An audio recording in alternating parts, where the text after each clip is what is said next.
Assalamualaikum. Bertemu lagi kita di Unggas Farm Keraton Channel. Alhamdulillah. Okey, saya ada beberapa biji telur ayam kampung. Kategori ayam kampung kacuk lah ni. Ni sebenarnya telur-telur ni daripada kampung ni. Mak saya minta ramkan menggunakan inkubator lah.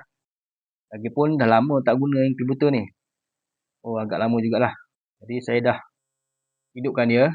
Nampaknya macam masih okey. Jadi kita bolehlah masukkan telur-telur ni. Okey, macam biasa. Sebelum kita masukkan telur-telur ni, kita periksa dululah. Tengok kan keadaan telur ni. Sama ada retak ke, ada kulit dia yang tak berapa okey ke. Jadi mungkin peratusan nak menetas tu agak kurang lah. Kita tengoklah yang mana kulit telur agak cantik, kita masukkanlah. Okeylah, sebelum kita masukkan, sambil kita periksa telur ni, pastikan juga ya, kita masukkan telur, maknanya kalau sekiranya ni belah tajam, ni belah tumpul, ni belah tajam, bertemu dengan tajam, macam ni.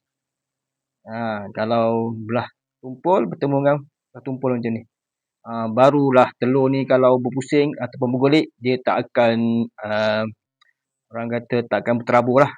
Dia akan pusing cantik je. Okeylah. Kita cuba isi ya. Okey. Ada 16 biji semua ni. Bismillahirrahmanirrahim. Okey. 1. Okey.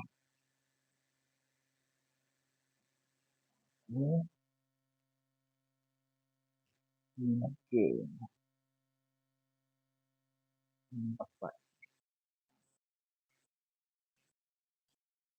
Okey. 6. 7. 8. 9. 10. 11. 12. 13.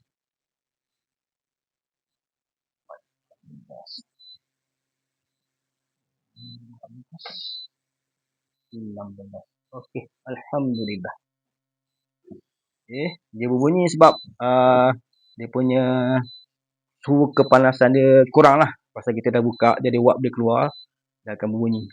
Maknanya inkubator ni masih lagi berfungsi dengan baik lah. Okeylah, hari ni 13 hari bulan 1, dijangka akan menetas 21 hari selepasnya. Maknanya 3 hari bulan 2.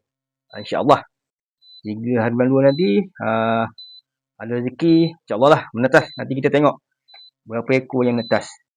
Okey, kita dah setting. Ni automatic setting ni. Maknanya nanti bila dah suhu dia dah stabil, dia akan alam akan diam lah. Dia tak akan bunyi. Okey, itu saja perkongsian saya pada hari ini. Kita berjumpa lagi di episod akan datang.